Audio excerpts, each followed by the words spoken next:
ever since Candace Owens was fired from the Daily Wire, things have not been going too well for them, and things have not been going too well for Ben Shapiro.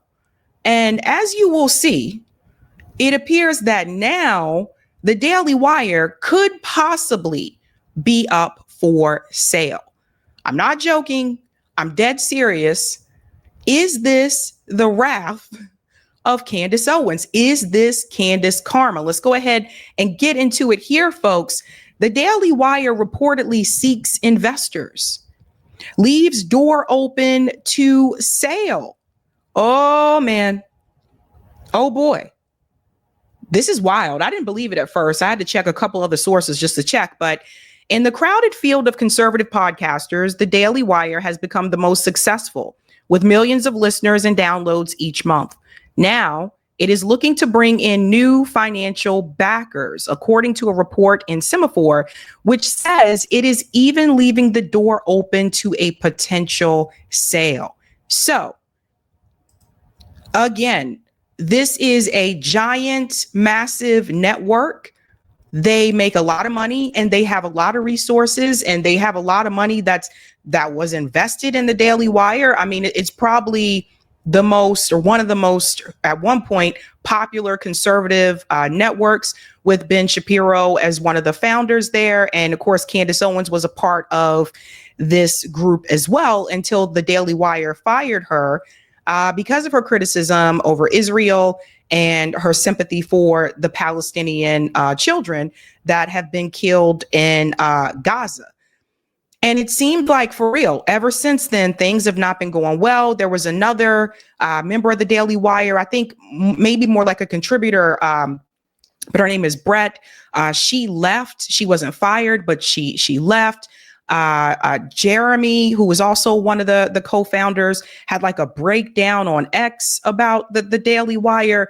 It almost feels like it's karma, like just coming full circle, ladies and gentlemen. So doesn't look good, doesn't sound good. So what is happening here?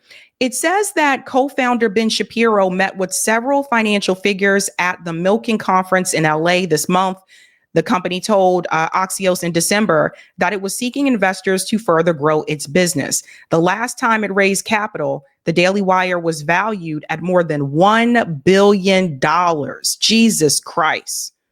See, this is what I was telling people before, that people have to realize that the left or progressive independent, commentators, like, there isn't a lot of money on that side. There's a lot of money on the right. Like, imagine that, $1 billion.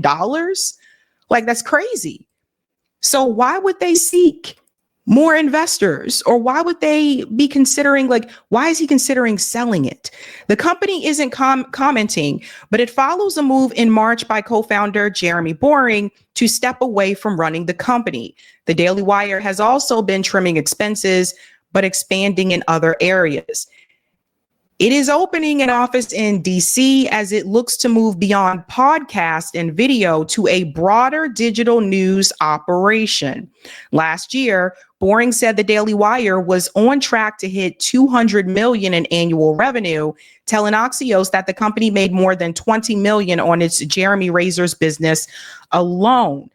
There may not be any current plan to sell the Daily Wire, but some see Fox as a potential acquirer after it snapped up Red Seat Ventures, the content creator that has embraced conservative podcasters such as Megyn Kelly and Tucker Carlson in February. Fox is reportedly interested in expanding its audio business, with Semaphore reporting in December that the Daily Wire is among the companies that Fox has spoken with. So now you have Fox, big, huge conglomerate, whose ratings tend to be doing very well when you compare it to CNN and MSNBC, is interested in the Daily Wire. Now, the Daily Wire doesn't say that it's independent media, doesn't really pretend to be independent media. They have sponsorships. Like, they openly acknowledge that they they're open to investors and they take money, right? It's one of the reasons why, like, they have so much money and they have been so successful, because when you have a lot of financial backing, it's easier for you to reach more people. You're talking about marketing, right? They probably have marketing out the wazoo. And marketing is one of the most effective ways that you can reach more people. A lot of us that are on the left of the independent media, we don't have that, right? So our marketing is us. we spread the word on social media. So it goes on to say here, at the time, Boring said that the conservative news outlet was not closed off to an offer and said it's easy to imagine a strategic partnership with Fox or someone like Fox that could be mutually beneficial. If they were to partner with Fox, this is going to be really huge. The Daily Wire had 9 active podcasts during April with 5.4 million unique listeners and 30 million downloads and streams, according to Podtrac data. The roster includes shows like The Ben Shapiro Show, Morning Wire, The Michael Knowles Show, The Matt Walsh Show, The Andrew Klavan Show, and The Jordan B. Peterson Podcast. This month, Shapiro announced he would be expanding his show from 60 to 90 minutes. So let me tell you what I think is happening, folks. Here's the thing. Though they won't admit it, Candace Owens' departure from the Daily Wire, I don't think that helped Daily Wire. I think that did hurt them. Because the thing is, she has had at that time a massive following. Her following has increased since she was fired from the Daily Wire, which also means that some of the people that watch the Daily Wire may have agreed with Candace on the Israel issue. And when she was fired, they decided to be loyal to her and to follow her and her ventures. And then some of them decided to stay with the Daily Wire and continue to watch them. Again, what this kind of shows is that there does seem to be a somewhat of a split on the right when it comes to Israel and Gaza. Candace has grown enormously since she was fired from the Daily Wire. It's not like she created another YouTube show and she's struggling here. A lot of her videos are breaking millions. Like, I don't know if you guys have seen this, but if you look at her channel, a lot of her videos are getting million views, 500,000 views, like easily, whether she's talking about politics or not, right? And a lot of the content more recently is not as much focused on politics as it is focused on calling out things in the entertainment industry, right? So she did the whole series about Blake Lively, who I wasn't even really that familiar with, but she did the whole series about that. Apparently, she just interviewed Harvey Weinstein. It's almost as if the firing of Candace Owens actually helped her, right? So whether Ben Shapiro wants to admit that or not, that was a big loss for the Daily Wire. And I think there's something else that's happening here too. Ben Shapiro, he's been having these meltdowns. He had a meltdown here when Donald Trump wanted to, I guess, put these types of tariffs on Israel. He had a meltdown about the Luigi Mangione situation. And if you look at the comments, it was obviously that something is happening there with that audience where a number of them are disagreeing with him when it comes to populist issues. And a number of them are disagreeing with him when it comes to Israel and Gaza. I want to show you just an example here where he had a breakdown. Check this out. Yesterday, Israel announced 0 tariffs on any American goods. The Trump administration hit them with a 17% tariff anyway, claiming that they had a 33% tariff rate on American goods, which clearly is not true. Why? Because it turns out that we buy more stuff from the Israelis than the Israelis buy from us. Shocker. They're a smaller country. We're a giant market. Not a giant shock, as it turns out. So this is pretty crazy. I have friends, for example, who import product to the United States and then sell them. Why? Because they can't get the product in the United States. So, for example, I have a friend who's in the jewelry business. And this friend in the jewelry business imports products that are not capable of being manufactured or found in the United States from abroad. So it's not like there's import substitution you can just buy from an American. That's not how it works. This, by the way, this company is an American company. The tariff that is now being applied to all of his imports is like 35-40%. Those prices will get passed directly on to the consumers if consumption goes down. If investment goes down, because investors are freaked out because they're getting whipsawed like nobody's business. Again, I was talking with investors pretty much all day yesterday, given what was going on. And the number one thing that I was hearing from major investors is, I don't know what the hell is going on. That was the number one thing. Before and after. The amount of confusion, chaos in the markets, a feeling of complete dyspeptic ulcer-ridden kind of churn, that is very real, and that is not good for markets. Okay, so that was Ben Shapiro's more recent meltdown against Donald Trump. Obviously, I guess at that point was announcing some type of tariffs on Israel. And I think what a lot of people started to see as Donald Trump became president this time is that for the crowd of MAGA that is America first and is serious about being America first, and they are criticizing Donald Trump or our government in particular, trying to make Israel a priority. Well, that's a problem for Ben Shapiro because Ben Shapiro is Israel first. And you'll notice it, like if you look at some of the comment section, like in his videos where people are pushing back. In fact, this one in particular, this is after the discussion about healthcare, after Luigi Mangione was arrested. The comment section was killing him on this video, like just seriously destroying him. And it was very obvious that there seemed to be a big disconnect between him and his viewers, that like when they said America first, they really meant America first. And they really meant like, yeah, we do support some of these populist, issues. And they're starting to see like, whoa, Ben, what are you doing? Why are you defending these greedy CEOs? Why are you defending the healthcare industry? A number of people have gone bankrupt. A number of people have lost their lives because they didn't have adequate insurance, no fault of their own, because you don't get to choose the health insurance company that your employer has.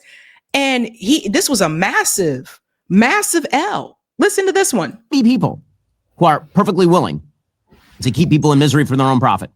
Maybe there are those people. That is not the vast bulk of people in the United States or in positions of high power or in positions in high industry. That is not how it works. This is a strategy, a political strategy that was termed by the philosopher Alistair McIntyre emotivism. The idea that you, instead of making an argument about the policy the person is promoting, you actually just say that the person has bad motivations. That person is evil. That person is wrong. Right? That not just wrong, but like motivated by a sociopathic evil. So the only way that you kill somebody like Brian Thompson is by suggesting that he is motivated not by a desire to keep the company working and operative in a very difficult regulatory environment with a bizarre system of subsidies and administrative details and all the rest of that. And you can disagree with his decisions, think they're wrong, but that's the actual. Instead, what you do is you say he's evil and he's just trying to maximize profit.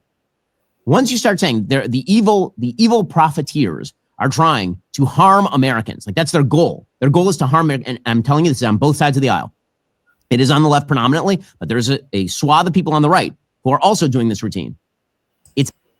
Their goal is to maximize their profit, and they don't care who gets hurt in the process.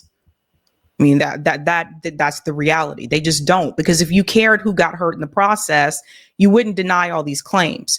And that was one of the things we mentioned about United Healthcare, is that they were notorious for denying claims. They had the highest percentage of claim denial when you compared them to other health insurance companies. I worked in the health insurance field after I graduated from undergrad, and I can tell you they were notorious for rejecting claims and not paying. Like they were bad. Cigna was bad, but they were the worst.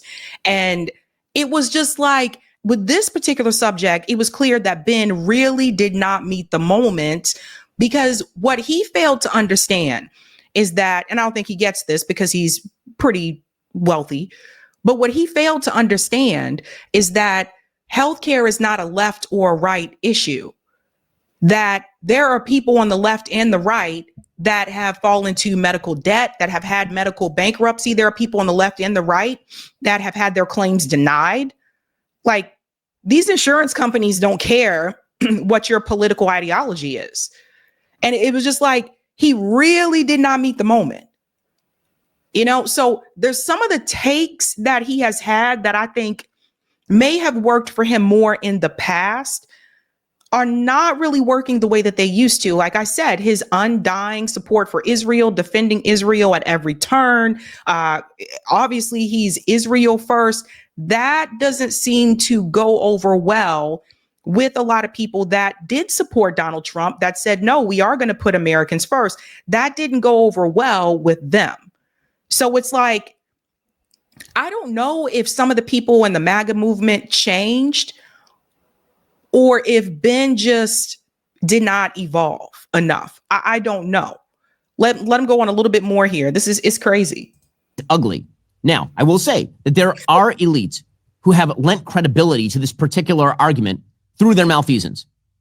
I think COVID had a lot to do with this. You had people like Anthony Fauci who were giving the platonic lies to the American public, lying for their own purposes in many cases, quashing their political opposition. But the generalized argument that is made too much in politics, and it does boil the pot, it leads to an increasing temperature that justifies violence, is this language that disagreements on policy are not because of a pragmatic inability to come to a conclusion or starting from different first principles or using logical deductions that end up with different conclusions. No, the actual reason that, for example, the healthcare system is a mess is because Brian Thompson is an evil person who is trying to kill grandma, right? Or the reason that the oil companies are attempting to pump more oil is not because there is high demand for carbon-based fossil fuels, because it's still the most effective form of energy production on the planet. It's because they want to destroy the earth and don't care about destroying the earth. Right? Or the reason the bank denied your loan is not because the bank looked at your loan, assessed the risk, and found that it wasn't worth the price. It's because the bank manager is actually Mr. Potter and is trying to deny your bank loan because he himself is evil. So, yeah, this is where he misses the moment. There have been a number of times, I would say definitely post October 7th, where he definitely missed the moment. And the reality is that more and more people are looking at someone like Ben Shapiro, and we're just kind of like, dude, you're basically in place to obviously maintain the status quo, but also to provide excuse for the wealthy, for the rich, for their treatment of poor and working class people. The reality is the bank manager that he's talking about, the oil companies that he's talking about, the healthcare CEOs, they don't care about other people. They care about profit. It's always profit first. That's how you get there. And Ben doesn't want to admit that. Would not be surprised if maybe some of these companies that he's talking about, maybe he has some type of relationship with. You never know. Maybe they could be some type of sponsor.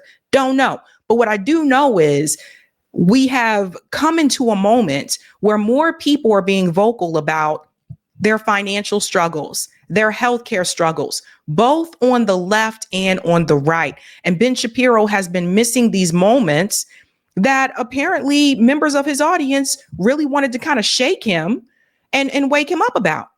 So when you see now that there's a possibility that Ben Shapiro may be looking to sell the Daily Wire, and they are very successful, they make a lot of money, you got to pull back a bit and say, something ain't right. Something's going on there. And I think that they would be wrong to say that they didn't take any type of a hit or anything after they fired Candace Owens. There was a certain subset of people that tuned in to watch her.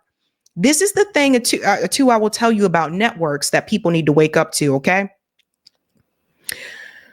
When you have a network like the Daily Wire, and say there's 4 or 5 people, 4 or 5 hosts, right? What tends to happen is that people tend to gravitate towards one of the 2 of those people. So like for some people, their favorite may have been her. So then when you fire her because she calls out what's happening to the kids in Gaza, people kind of looking at you kind of suspect, because it's like, you say that you're pro-life, but you have a problem with her calling out the kids being killed in Gaza. And also there's the issue that she's not pro-Israel. So it just, and me and Candace don't agree on most things, I would say, but we do agree on the Israel Gaza issue. And it just, to me, it seemed like a bad thing, a bad mistake for like Daily Wire to do. But after firing her, she has continued to grow very quickly on her own. So at the end of the day, she didn't really need them. Looks like they probably needed her. Stay tuned, folks. We'll find out if they do decide to sell it, if Fox does acquire it. But something ain't right. Hey guys, this was a Sabby clip. If you like what you saw, hit that like button and subscribe.